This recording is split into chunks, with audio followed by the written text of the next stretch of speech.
After General MUSEVENI giving a directive that the BALALO must vacate the northern Uganda, there are some tensions which have been arising. And the balalos came out with a valid reason saying that even northern Uganda is Uganda, and under our constitution, everyone is free to live where he's supposed to be, where he wants.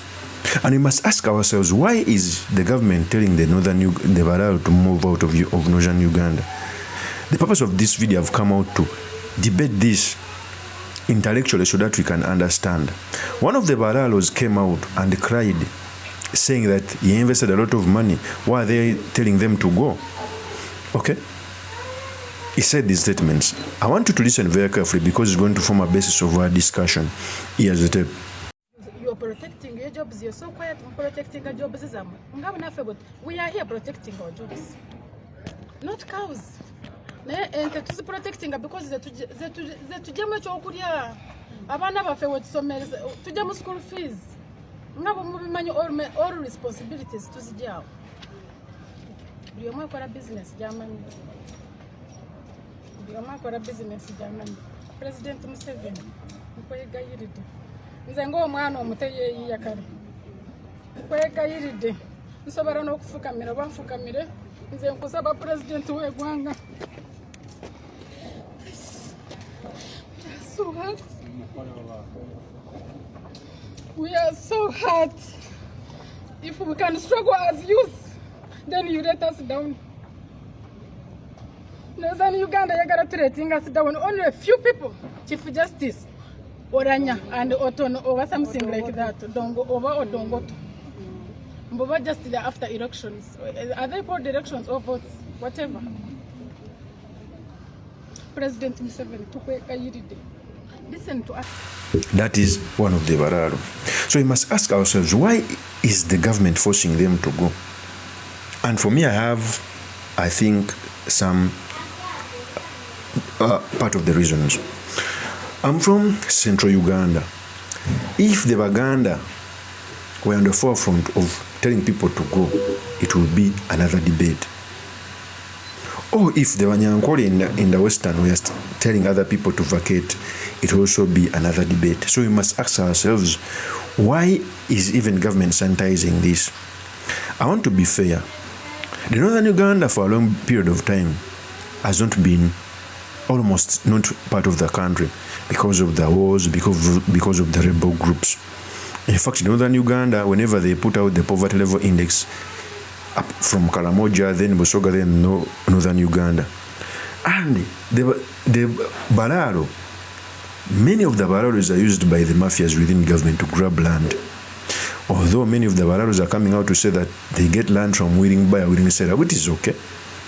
Okay? But we must ask ourselves, why are people so agitated, most especially the leaders? First of all, it started by the leaders, like Odongoto, coming out to threaten the Balalos, saying that they are even going to join opposition. Of course, Odongoto was also planning because he has always been opposition. He came out to say these statements. But if you come with your typical arrogancy, I saw some of you threatening me. For me, I already know Runyankole. Ninyendae kugamba niwe. Hati, I am saying you comply. Because we don't want to mobilize our people. Amin tried to use force in Acholi. When the government of Amin fell, people descended and ate all those cows. If you need 10 livers, you kill 10 cows. So the final injunction owners and the final court owners, land owners, are the people of Acholi. So we are ready to have a comprehensive verification of the categories. There are those who may not be affected. There are those who would have been affected. Customary land is not for sale. A family cannot sell land that belongs to a clan. That is fraud. And lastly, there are still 5 categories of Balalo. There are Banyankole from Ankole. These are Ugandans. There are people from Rwanda, second category. There are people from Burundi. There are people from Congo. There are 11,000 headsmen that were chased from Tanzania. And lastly, there are people from South Sudan, Eritrea and Ethiopia. And we are calling all of them Balalo, which is a misnomer. So the verification will be to sort out all these categories. So for now, stop intimidation, stop threats. And if anything happens to us, all those cows and you people in the north will not cross back. Let's be civil, let's follow the law. Look me up. I don't need to go to any basement to learn Runyankole. I can even join the ordinary Runyankole Equatorial Association. I don't need to learn any other Runyankole. The one I know is already enough. Thank you. For us, me and Gilbert Olanya, we are very clear. If the balalos don't leave Acholi, President Museveni will not get votes. We are going to descend into action, mobilize people, and probably even join Bobby Wine so that the North can catch fire immediately. So those of you who are in NRM, if you want to fail your president, you mince words on issues of balalo. So for now, we have seen ceasefire, we are non-aligned. And we are very happy that government is listening and calling to side consultative meetings. Because if my politics can solve the problems of my people, that's the purpose of politics. So our problem is that we have been invaded by these people. We are not invading their areas, but they are invading our areas. So that is why the president seems to be listening, and the president has decided that if balalos don't leave, he will lose votes, and he will lose. So those things of your fence, of construction of fence, of raising the wires will not work. We just want them to leave. Full stop. Now, Honorable Minister on the issue of charcoal, I first of all want to thank the DPC of Kitku. I really want to thank you heartily. When we started this charcoal campaign, I was still thinking like a European, now I'm thinking like an African. We started activism, we started deflating tires, we started beating up people in the bush, we mobilized local militias. I was even at one point wanted by the police everywhere in Uganda. That is Odongoto. First of all, it is not correct for a person who has bought land because of willing buyer and willing seller to be evicted from his land. It is also not right for a particular group of people to be chased away from a particular region because it creates tribal disharmony. That's the matter of the fact. But also we must understand that even the northern Uganda, the government, instead of uplifting them, if they are not protected, the balaalo can take away their land. You cannot tell me that willing buyer, willing seller, when you've castrated me economically, when you've made me poor, and then you come with peanuts to take away my land. I may have given up my land because of the willing buyer, willing seller process. But when I have negotiated at a point of weakness, what should be done is maybe the government can harmonize to see where the locals can either add value through working and everything from these balaalos, or uplift them economically so that even if they are to sell land, they sell at a point of strength. So the things I'm talking about are double-edged sword. The northern Uganda people, we are not uplifted. So even if a person goes, here some acres of land were sold at 100,000, 200,000, that's too little money, even if it is in the village.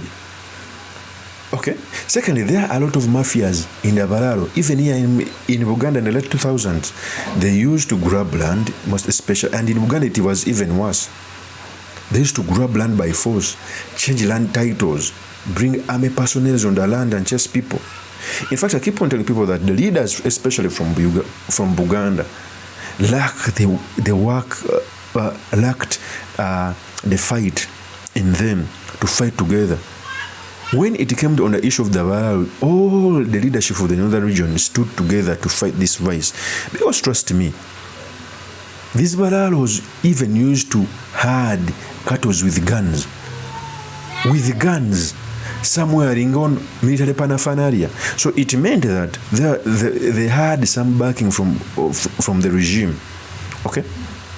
But you must also understand the line which is not supposed to be crossed, where some regions are no-go zone area, from people from other parts of the country. In fact, even Andrew Mwenda said these statements. Democracy has really prostituted a man called Yoweri Museveni and reduced him to the worst levels of opportunism. Because this, what he's doing, is a very bad thing. He tried it in Europe. I disagree with him on that. I have told you that I think more than 50% of the population of Toro, I'm going to check in the census after here, must be Bachiga. Migrants from Kabale. Initially there were these Rangos, but at that time Museveni was not elected. This is the late 80s. So he did not intervene in opportunistically. Now Bachiga and Batoro live comfortably together. There is also Tororo, the Jap and the Itesot. But as democracy has come, first of all, please note that there is no association of people who sold land who are complaining. Please, I go to Acholi every week. Andrew Mwenda is in Gulu. Please tell me a demonstration of a large community of Acholis who have said, my land was taken away. Can I give an example? First, wait. You will give an example when I finish, Kenneth. No. Okay. The bottom line is this. This is a tribal campaign started by elites trying to whip up ethnic sentiments in order to gain cheap popularity. Otherwise, the people who have leased land, and that's why I like my great-grandson here, Kennedy, a very good man, because he has spoken very well. He has leased his land. There is a willing buyer and a willing seller, or a leasing leaser and a leasing leasee. You get it? Why do the politicians insert themselves in it? Now let me show you how it is tribal. I'll begin. I was taking notes on my phone, and I come to my other grandson, my Lakwara Latigo. He said that these Balalo are not assimilating in the community. So he's saying that Balalo who go there must first become Acholis, assimilate Achol culture for them to have a right. You will answer me. It is you who said they are not assimilating in the community. You did not. I gave examples of Uganda. Yes, but I don't think that if I go to Acholi, I should. The reason why I should settle there, or the condition, is that I should shed my Toro identity. I don't want to go when he comes to Kanyandahi and he buys a farm there, that it should be a requirement that he speaks with Toro. That should be his choice.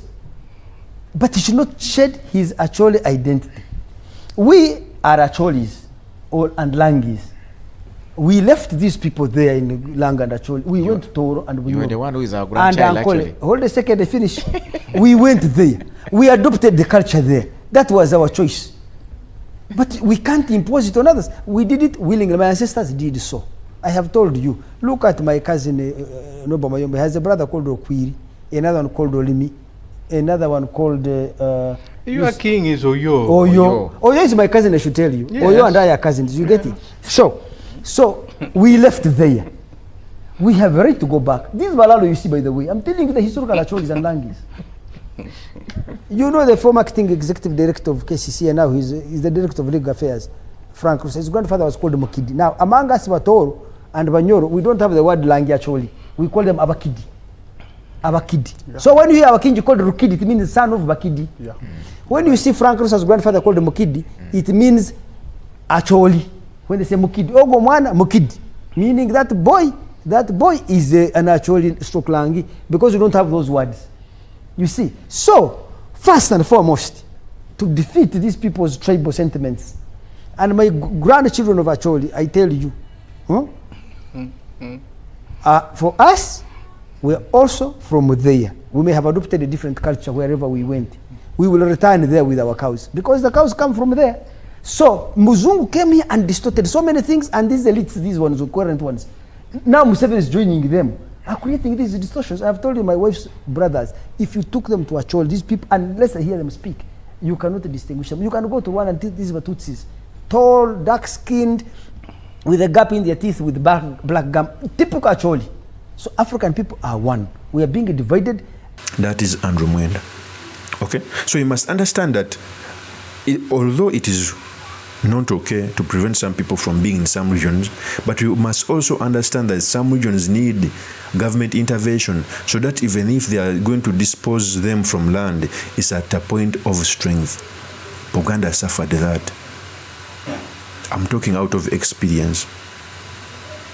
But when I don't know, most especially the Uganda people, when they say the same things other regions say, they are misquoted. Just imagine if the Uganda said, but the Balalo must go. The whole people would gang up against them. Okay? So, I take away two things. One, government should uplift the northern Uganda so that even if they are to sell land, they sell at a point of strength through buy and sell. Two, even you should not block people from certain regions to come in your area. I keep on telling people that the reason as to why the Americans, one of the greatest nations, is because it allowed aliens to come, they left the country. The same to Uganda. The reason as to why it will be very difficult for any other region to grow more than Uganda is because Uganda has welcoming hands for as long as you can invest in the country, no matter where you come from. It's the reason why even if other people from other regions steal public funds, they will end up investing in Uganda. So even the northern people should understand that for as long as these people are not eroding away their culture and are not just taking away their land at a point of weakness, if they can develop their region, let them be allowed.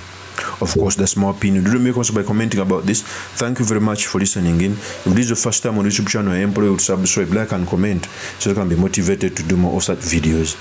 See you on another one. Peace.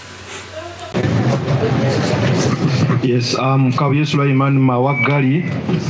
I am putting in my request to fly the NUP flag high in Makinde East constituency so that I can represent the great people of Makinde East. Nkomyewo omulundi ogwokubiri n'obwongo nga bwesera nga busera. Ebiwandiiko byange mbirese bibino.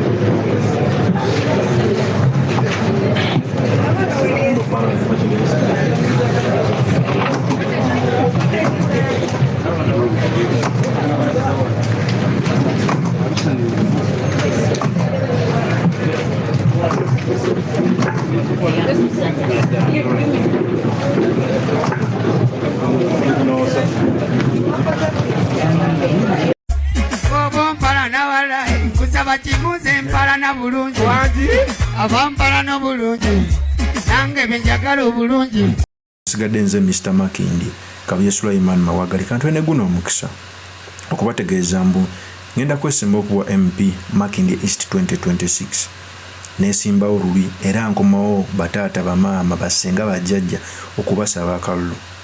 Makindi East ediridde nnyo emabega okumala emyaka 2 okuva omugenzi Sebana we yagenda. Yensonga lwaki buli mukulembeze ajja tumuwayo ekisanja kimu kubanga tukola ensobi. Abakulembeze Makindi East okumala emyaka 15 buli ranking abakulembeze abakozi b'omu parliament abatakyasinze kwogera babeera mu abiri abasemba. Ebyo bintu birina okwogerwa. Twetaaga omukulembeze ng'alina obwongo nga bwesera nga busera. Twetaaga omukulembeze nga fighter, si bano bajooka. Bw'oba ng'ogenda tusaabalira ku mazzi ne baleeta eryato ly'ebbumba ne baleeta ne speed boat, tosobola kukwata lyato lya bbumba ogenda osaabale kubanga lijja kunywa amazzi obbire bassebo ne bannyabo. Oba olina kulondawo speed boat efubutuka kaweewo ekusomese mangu. Nze Kabuye Sulaiman Mawagali, nze speed boat. Bannaye munonde muninnye nsooke mbasaabaze ku speed ey'ekizungirizi. Eddoboozi lyaffe libadde teriwulirwa. Kyekiseera mu 2026 mulonde nze kamwa kwogera Kabuye Sulaiman Mawagali ayina eddoboozi eryamwanguka ajoyimirira ku parliament ayanje ensonga mu beesimbyewo bonna bassebo ne bannyabo teryansinga kwandya nsonga. abanesimbyeko bonna baneegomba olw'engeri gye njogeramu olw'engeri gye nnambika ensonga gweoba okiwakana eno YouTube yange sooka ogiraba ogifollowing ogisharing olayo ne vidiyo eziriko engeri gye nnambika ensonga kuba mwaka akafaananyi nga ndi ku folo ya palamenti nga ŋŋamba Mr Speaker sa oba Madam Speaker sa waliwo asobola okugaana okuwulira so mu 2026 tetukola era ne mulonda omulala atali Kabuye Sulaiman Mawaggali. Musibe bulungi mweraba. Peace. Mpala na wala kusaba kimuze mpala na bulungi. Ava mpala na bulungi. Nange benjagala obulungi.